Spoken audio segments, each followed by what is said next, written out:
Bon, maintenant qu'on a mangé comme des gros porcs pendant les fêtes, on va essayer de perdre du poids.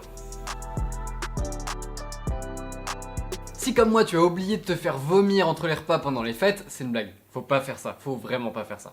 Bref, si ça fait partie de tes projets de perdre du poids, alors tu n'es peut-être pas sans savoir que pour perdre du poids, il faut simplement manger moins de calories, absorber moins de calories que ce que l'on dépense. Ça, c'est pas un parti pris, hein, ça s'appelle la loi fondamentale de la thermodynamique et il y a un réel consensus scientifique là-dessus, il n'y a aucun débat. Ok, c'est bien beau tout ça, mais combien ? C'est vrai qu'on parle d'avoir un déficit calorique, entretenir un déficit calorique d'un certain pourcentage, manger tant de calories en moins chaque jour pour atteindre un résultat, mais concrètement, combien ? Combien de calories il faut brûler en tout, combien de calories il faut en déficit pour au final perdre 1 kg de graisse, pour perdre 1 kg sur la balance. Tu as peut-être d'ailleurs fait partie des nombreuses personnes qui ont été frappées par la transformation physique impressionnante de Adèle. Peut-être même que tu t'es renseigné sur son régime miracle. Ce que je peux te dire, c'est que quelle que soit son alimentation, que ce soit à base de graines, de fruits, qu'elle soit végane ou non, il y a au moins un critère que je peux te confirmer à 100%, c'est qu'elle a entretenu un déficit calorique. Et justement, on va l'utiliser comme exemple et on va savoir combien de calories est-ce que Adèle a brûlé pour sa transformation physique. Je vais donc t'expliquer brièvement et de la manière la plus abordable possible comment ça marche. Ensuite, on va appliquer ces connaissances-là au cas de Adèle qu'on va analyser ensemble. Et enfin, à la fin de cette vidéo, je te donnerai les clés dont tu as besoin pour faire exactement la même chose de ton côté. Enfin, pas exactement la même chose, mais le même principe quoi. Enfin, perdre du poids. Si tu es nouveau sur cette chaîne, salut, moi c'est Clément, je parle de nutrition et d'hygiène de vie dans le but de maximiser ton énergie au service de tes projets, qu'ils soient professionnels ou personnels.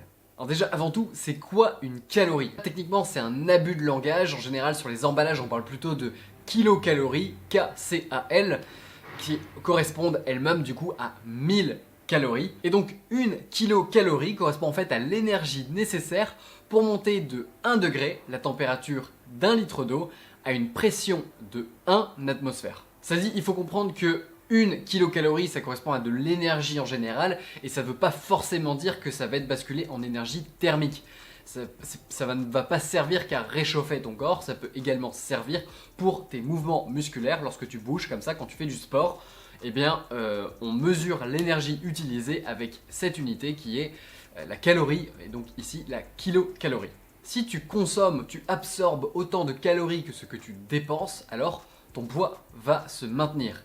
Si à l'inverse, tu consommes plus de calories que ce que tu ne dépenses, ton poids va généralement augmenter.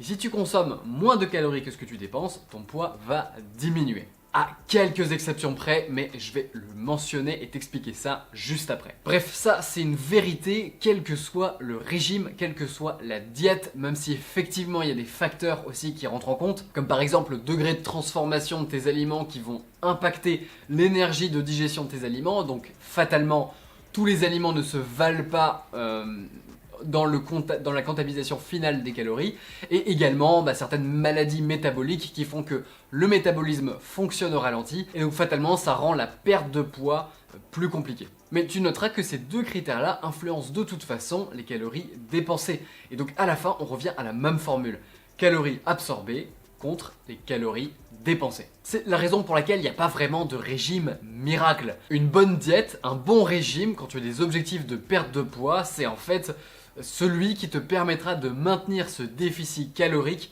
de la manière la plus tenable et la plus supportable et agréable possible.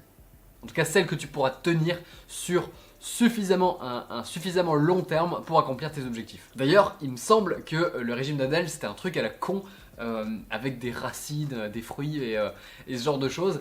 Je te démystifie ça tout de suite, c'est pas grâce à l'aspect super détox de son alimentation, c'est vraiment parce qu'elle a tenu sur du long terme un régime hypocalorique et donc qui contenait moins de calories que ce qu'elle dépensait. Maintenant que ça c'est compris, on va analyser un peu plus en détail les chiffres, moi j'aime bien les chiffres, et on va voir concrètement du coup combien de calories il faut pour brûler 1 kg de graisse. Alors tu es peut-être au courant de la différence entre les macronutriments, donc il y a les graisses qui sont les lipides, les sucres qui sont les glucides et les protéines. Ça, ce sont les 3 macronutriments, on va dire, généralement adoptés et importants pour ta nutrition. Il y a également l'alcool, mais celui-ci, contrairement aux autres, n'est pas essentiel.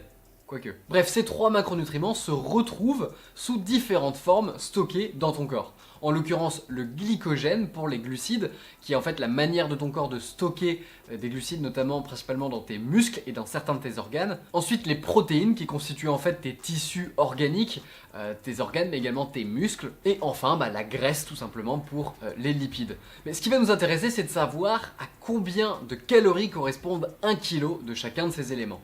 Pour ce qui est du glycogène, on parle de 4207 calories pour 1 kg de glycogène. Ce qui veut dire que ton corps va pouvoir utiliser ce glycogène pour mobiliser 4207 calories, ou kilocalories.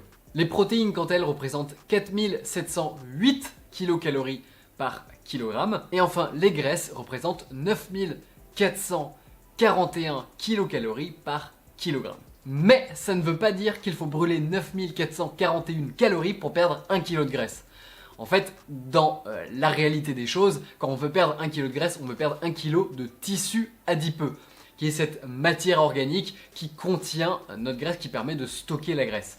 Et ce tissu adipeux, il est composé qu'à 87% de graisse. Le reste, c'est globalement quelques protéines, mais surtout beaucoup d'eau. Tout comme la masse maigre ne correspond pas à 1 kg de protéines pures, parce que là aussi il y a beaucoup d'eau, et c'est pour ça que 1 kg de muscle, de masse maigre, ça représente pour le corps 1816 kilocalories par kilogramme. Et donc, comme je te l'ai dit, le tissu adipeux représente 87% de graisse seulement, et donc en fait, le chiffre final, bien sûr c'est une moyenne, c'est pas universel, c'est pas absolument pour tout le monde, mais globalement, c'est ce que ça représente, c'est environ 8260 kilocalories pour perdre 1 kg de tissu adipeux. Ce qui veut dire que de toute façon, quoi qu'il arrive, si tu veux perdre 1 kg de graisse, de tissu adipeux, il va te falloir tenir un déficit calorique qui va te permettre de cumuler ce déficit de 8260 kilocalories. C'est la raison pour laquelle je te disais que c'était assez simplifié de dire que moins de calories voulait dire moins de poids, plus de calories voulait dire plus de poids, dans la mesure où, par exemple, si ton corps crée du muscle, vu qu'on est à 1816 kilocalories pour 1 kg de masse maigre contre 8260 kilocalories pour 1 kg de tissu adipeux, à densité énergétique égale, le muscle est beaucoup plus lourd. Pour atteindre les 8260 kilocalories de la graisse, il faudrait beaucoup plus de muscle. Donc quelqu'un qui perd de la graisse et qui prend rapidement du muscle peut prendre du poids alors que techniquement il est en déficit calorique. Mais ça c'est un autre débat et je ne vais pas rentrer dans les détails de ce sujet particulier. Maintenant, passons au cas d'Adèle. Petite parenthèse avant de poursuivre, j'ai créé une formation gratuite en 5 emails qui te permettent vraiment d'appliquer ces principes pour être sûr de perdre du poids. Vraiment, tout est là, tout ce dont tu as besoin, tous les outils dont tu as besoin pour suivre ta progression, calculer le nombre de calories dont tu as besoin, comment créer ton déficit calorique et comment aboutir à une transformation corporelle. C'est entièrement gratuit. J'essaie de te mettre un maximum de valeur dedans. À l'écrit, ce sera un peu plus simple parce que c'est parfois un poil technique. Je pense que ça va te plaire. Bref, je viens de le sortir, je sais pas combien de temps je vais le laisser en ligne, donc si ça t'intéresse, télécharge-le dès maintenant. Je te mets un lien en description et une petite fiche à droite. Lors de sa transformation physique, Adèle a perdu en tout 45 kilos. Si on admet que ces 45 kilos sont 45 kilos de tissu adipeux, ce qui dans la pratique n'est jamais vraiment le cas, on perd aussi un petit peu de muscle, etc. Enfin, il n'y a pas que le tissu adipeux qui rentre en compte, mais mettons, on part de cette hypothèse, ça voudrait dire qu'Adèle a dû créer un déficit de 371 700 kilocalories. Pour une femme moyenne, ça représente l'abstinence complète de nourriture pendant 206,5 jours. C'est énorme. En pratique, il est revendiqué sur les réseaux, dans les médias, qu'Adèle a démarré sa transformation physique en avril 2019, lorsqu'elle a divorcé, et qu'elle a montré cette photo qui a fait le buzz sur Instagram en mai 2020. Ce qui correspond à 395 jours, ce qui veut dire qu'Adèle aurait entretenu un déficit de 940 kilocalories par jour.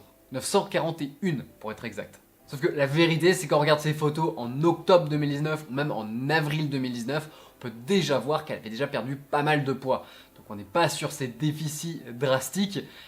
En vérité, Adèle a perdu progressivement du poids à partir de 2017 environ, et ça a été un peu plus drastique à partir du coup de sa séparation en 2019. Donc on n'est pas sur un tel déficit, il ne faut pas mystifier ces fameuses grandes diètes, ça prend du temps quand il y a autant de poids à perdre. Il n'y a donc pas eu de régime miracle, même si dans la pratique, c'est largement possible quand on part de là où elle était, qui est un cas d'obésité morbide, 941 kilocalories par jour en déficit, c'est quelque chose qui est faisable quand on s'y connaît et qu'on s'y prend de manière intelligente.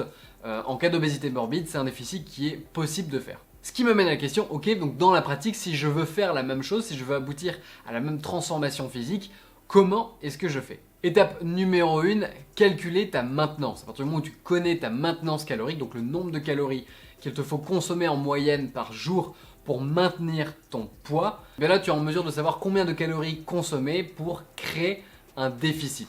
Donc tu crées un déficit calorique, ça c'est la deuxième étape. Et ensuite tu le maintiens sur le long terme en prenant soin bien sûr d'ajuster ce total calorique au fur et à mesure du suivi de tes progrès. Ok, mais du coup comment calculer cette maintenance calorique ? Quel déficit appliquer ? Comment savoir quel déficit je peux appliquer ?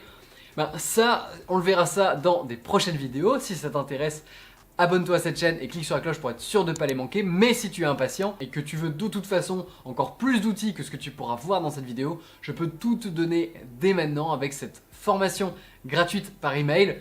5 emails, 5 concepts en 5 jours qui, une fois appliqués, te permettent de perdre du poids. Si vraiment ça t'intéresse, n'oublie pas de cliquer sur le lien dans la description. Voilà, j'essaie de rendre toute cette séance la plus simple et abordable possible. N'hésite pas, si ça t'a plu, à me mettre un pouce bleu. D'ailleurs, si tu as des objectifs de perte de poids, combien de kilos est-ce que tu souhaites perdre? Et donc, combien de déficit calorique est-ce que ça représente? Ça peut être intéressant d'échanger là-dessus. N'hésite pas à me le dire en commentaire, ça m'intéresse beaucoup. Sur ce, je te dis à très vite pour des prochaines vidéos. D'ici là, prends soin de toi, ton cerveau te remerciera.